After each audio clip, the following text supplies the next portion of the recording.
Hello students, how are you? I hope all are fit and fine. Students, today we will continue our chapter Resources and Development. In this chapter, we will doing land degradation and conservation measures.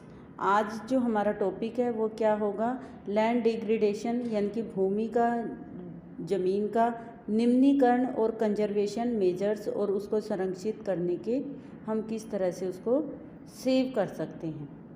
ठीक है, तो इसमें देखेंगे we have shared our land with the past generation and will have to do so with the future generation to 95% of the our basis need for food, shelter and clothing. तो हमने देखा है कि जो लैंड का use हम करते हैं तो उस लैंड को हम अपने लिए यूज़ कर रहे हैं और इसके साथ ही जो हमारी पास्ट की जनरेशन है वो भी लैंड को यूज़ कर रही थी और फ्यूचर की जो जनरेशन है वो भी इसको एज इट इज़ यूज़ करेगी। ठीक है ना, तो लैंड तो एज इट इज़ रहेगी, लैंड कहीं नहीं जाएगी। तो इसलिए जो हमारे पास्ट जनरेशन है उसने भी इसको यूज़ किया और फ्यूचर जनरेशन भी इसको यूज़ करेगी। लगभग कितने 95%, अप्रोक्सीमेट 95% जो लैंड का यूज़ है वो किसके लिए होता है, हमारी जो बेसिक नीड है उनको फुलफ़िल करने के लिए होता है। और बेसिक नीड हमारी क्या है, फूड, शेल्टर एंड क्लोथिंग, रोटी, कपड़ा और मकान। इसमें हम देखेंगे आर ऑब्टेन्ड फ्रॉम लैंड, ये सारी की सारी हमें कहाँ से मिलती है, लैंड से मिल रही हैं। Human activity have not bought about this degradation of land but have also aggravated the peace of nature force to cause damage to land। तो इसमें यही कहा है कि जो ह्यूमन की एक्टिविटी हैं वो क्या हैं, क्या कर रही हैं। तो ह्यूमन की एक्टिविटी बल्कि लैंड को क्या करती है, डिग्रेड कर रही है, उसको निम्नीकरण कर रही है। मीन्स जो लैंड की क्वालिटी है वो कम हो रही है। केवल लैंड का डिग्रेडेशन नहीं हो रहा, इसके साथ ही क्या हो रही है, जो हमारी नेचुरल फोर्सेस हैं वो भी डैमेज हो रही है लैंड के साथ साथ, यानी कि हमारा नेचर भी हार्म हो रहा है। At present there about 130 millions hectares of degraded land in India. तो इंडिया में अप्रोक्सीमेट कितना 130 मिलियंस हेक्टेयर लैंड है वो डिग्रेड है, यानी कि उसकी जो क्वालिटी है वो ख़त्म हो चुकी है, फर्टिलिटी है वो ख़त्म हो चुकी है। 28% of its belong to the category of forest degrade. तो इसमें हम जो हमारा पाई चार्ट है इसमें भी हम देख सकते हैं कि जो हमारा टोटल लैंड है तो उसमें अलग अलग इसको डिवाइड किया गया है कि कितने परसेंट किस पार्ट से जो लैंड है डिग्रेड हो रहा है। ठीक है ना, तो हम वाटर का देखेंगे। सबसे पहले वाटर की वजह से डिग्रेड हो रहा है, वाटर की वजह से डिग्रेड होना, निम्नीकरण होना लैंड का, यानी कि जो उसकी पावर है वो क्या है, पावर कम हो रही है। तो वो कैसे हो रही है, कहीं पर तो फ्लड आ रही है, ठीक है, कहीं पे क्या ओवर इरिगेशन हो रही है, अत्यधिक सिंचाई होती है, और कहीं पर क्या है जो वाटर है वो क्या है, यूजेबल नहीं है, जिसकी वजह से वहाँ जहाँ पर भी वो पानी अगर हम खेतों में देंगे तो वो लैंड है डिग्रेड हो जाएगी, उसकी क्वालिटी है वो कम हो जाएगी। ओके, 28% है क्या, फॉरेस्ट डिग्रेडेड एरिया। यहाँ क्या है, फॉरेस्ट की वजह से डिग्रेड हो रहा है। अब फॉरेस्ट की वजह से कैसे होगा कि जो फॉरेस्ट है वो उनकी कटिंग हो रही है, बर्निंग हो रही है, उनको जलाया जाता है, काटा जाता है अपनी नीड को फुलफिल करने के लिए। तो जो वहाँ पे जो लैंड है वो क्या है, वो अपनी फर्टिलिटी पावर को क्या है ट्रांसफॉर्म हो रही है उसकी, ठीक है, एक जगह से दूसरी जगह चली जाती है। और यह जैसे हम जलाएंगे, जलाने से क्या है, जो उसके अंदर मिनरल्स वगैरह होते हैं वो क्या है, वो भी साथ के साथ जल जाते हैं। इसके अलावा जो हमारे अर्थवॉर्म वगैरह हैं जो फर्टिलिटी पावर को बनाए रखते हैं वो भी साथ के साथ डैमेज हो जाते हैं। तो फॉरेस्ट की वजह से डिग्रेड हो रहा है। तो 6% यहाँ पर क्या रहेगा, स्लेन एंड एक्लेन लैंड। तो इसमें क्या होगा, जो हमारी 6% लैंड है वो क्या है, वो बिल्कुल ही यूज़लेस है, मीन्स बंजर है, ना वहाँ पर वेजिटेशन है ना वहाँ पर वाटर है, यानी कि वो ऑटोमेटिकली ही डिग्रेड है। ठीक है, यानी कि अपने आप ही क्या है, वो बैड है, पुअर कंडीशन में है। और 10% रहती है। 10% कैसे होगी, विंड इरोडेड एरिया। तो विंड इरोडेड एरिया कहाँ का होगा, गुजरात और राजस्थान का कुछ एरिया रहेगा। इसमें क्या होगा कि वहाँ पर स्ट्रॉम वगैरह ज़्यादा आते हैं, आंधी ज़्यादा आती हैं, जिसकी वजह से क्या होता है, जो लैंड, जो आपके पार्टिकल्स होते हैं, डस्ट के पार्टिकल्स होते हैं या फर्टाइल पार्टिकल्स होते हैं लैंड के, वो क्या है, वहाँ से मूव कर जाते हैं। तो ये सारे के सारे रीज़न हैं, मेनली ये रीज़न है किसके, डिग्रेडेशन ऑफ लैंड की। ठीक है, इसके अलावा एक और है माइनिंग है। माइनिंग से भी क्या है, डिग्रेड हो रहा है। जैसे हम खदान हैं, माइन होती है हमारी, तो माइनिंग करते रहते हैं, खोदते रहते हैं, तो क्या है, उसकी भी जो क्वालिटी है वो क्या है, रिमूव हो रही है, ख़त्म हो रही है, ओवरबर्डन होता है उसके ऊपर। ठीक है, और ज़्यादा माइनिंग कहाँ पर होती है, किस स्टेट में होती है, झारखंड, छत्तीसगढ़, मध्य प्रदेश और उड़ीसा में इसकी वजह से होती है। और इसके अलावा इसमें क्या है, डिफॉरेस्टेशन की वजह से भी वहाँ पे क्या हो रहा है, लैंड डिग्रेडेशन। ठीक है, due to mining have used serve land degradation, deforestation और क्या है, mining, both are responsible for the degradation of land. In which state, Rajasthan, Madhya Pradesh, okay, Orissa, Chhattisgarh, Jharkhand.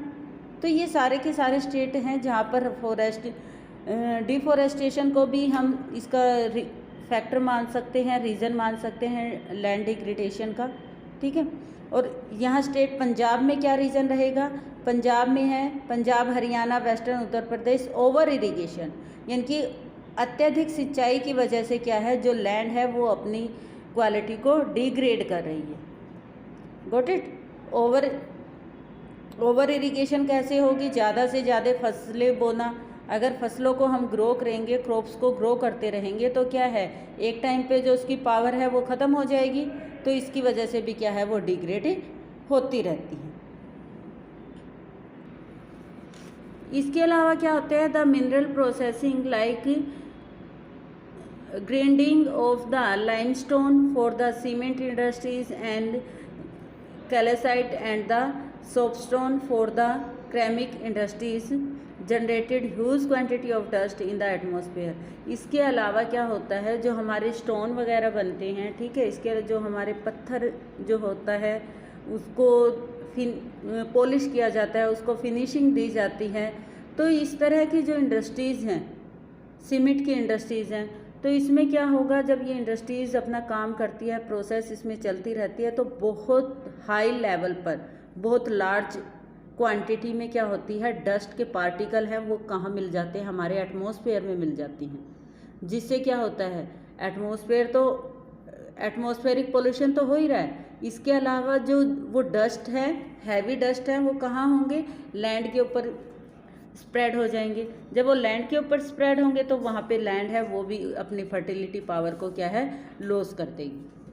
ठीक है, उसकी फर्टिलिटी पावर ख़त्म हो जाती है, जिसकी वजह से क्या है, लैंड डिग्रेडेशन होता रहता है। There are many ways to solve problem of land degradation. तो ये प्रॉब्लम को सोल्व करने के लिए बहुत सारे रास्ते भी हैं। ऐसा नहीं है कि प्रॉब्लम क्रिएट होती जा रही है। जब प्रॉब्लम आई है तो उसको हम सोल्व भी कर सकते हैं। ठीक है ना, तो उसके लिए क्या क्या हम कर सकते हैं, इसमें मेनली क्या रहेगा, afforestation and proper management of grazing can help to some content. तो इसमें एफोरेस्टेशन क्या रहेगा, एफोरेस्टेशन रहेगा हमारा वनारोपण मीन्स प्लांटेशन। हमें ज़्यादा से ज़्यादा प्लांट लगाने होंगे और पूरे के पूरे जंगल बनाने होंगे, हमें फॉरेस्ट बनाने होंगे। ये नहीं है कि एक पेड़ लगा दिया, एक दूसरे बहुत दूर है, बीच में रेजिडेंशियल एरिया है। ऐसा तो होना ही चाहिए कि रेजिडेंशियल एरिया के सराउंडिंग भी ग्रीनरी होनी चाहिए, प्लांटेशन होने चाहिए। इसके अलावा लैंड की फर्टिलिटी पावर को इम्प्रूव करने के लिए हमें क्या है, लार्ज लेवल पे फॉरेस्टेशन करना होगा, नॉट डिफॉरेस्टेशन नहीं करना, फॉरेस्टेशन करना है, वनारोपण करना है।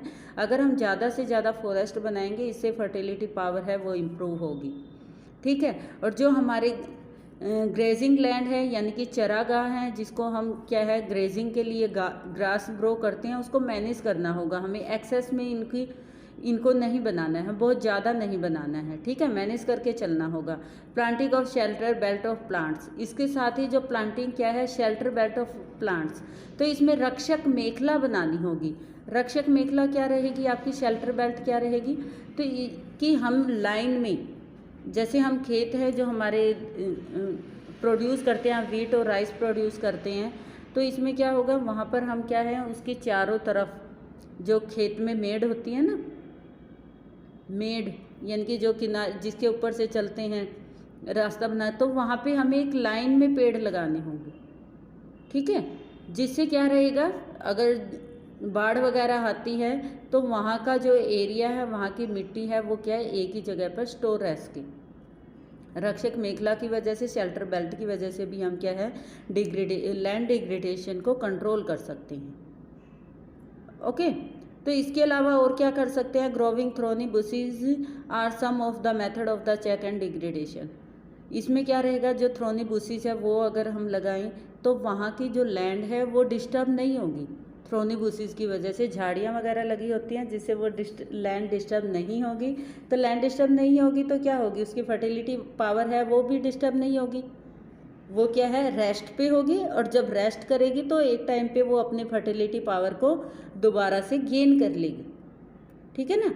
Proper activity, proper discharge and disposal of the industries effluents and waste after treatment can reduce. इसके अलावा क्या रहेगा, जो हमारा wastage of any type of garbage, किसी भी तरह का जो कूड़ा करकट है या किसी भी फैक्ट्री की जो भी वेस्टेज है जो भी निकलता है, उसको हमें प्रॉपर वे में क्या है ख़त्म करना होगा। ये नहीं है कि कहीं पर भी फेंक दिया, ठीक है, उसके ऊपर कंट्रोल भी करना होगा साथ में। ऐसा नहीं है कि रिवर में नहीं डालना है। रिवर में क्या होगा, अगर रिवर में हम थ्रो करते हैं इस तरह का गार्बेज, तो वो जो पानी है वो पोल्यूटेड हो जाता है, और जब वाटर पोल्यूटेड हो गया तो जो हमारे खेतों में जाएगा ओबियसली है कि वो लैंड को भी क्या है पोल्यूटेड करेगा, उसकी जो क्वालिटी को डिग्रेड करेगा। तो इस तरह से बहुत सारे रिसोर्सेज हैं जिससे हमें जो प्रॉब्लम क्रिएट कर दी है एक बार ह्यूमन बींग्स ने, तो उसको सोल्व भी कर सकते हैं, ठीक है ना। और प्लांटेशन तो बहुत ज़रूरी हो गया है आगे आने वाली जनरेशन के लिए। अगर सरवाइव करना है तो प्लांटेशन इज़ मस्ट। अगर हम डेली भी एक पेड़ लगाएं तो भी कम रह जाएगा हमारा एनवायरनमेंट को, अगर हमें मेंटेन रखना है, ठीक है। तो these are the problem and solving method of land degradation. I think this is sufficient for today. Next we will do in next video. Thank you.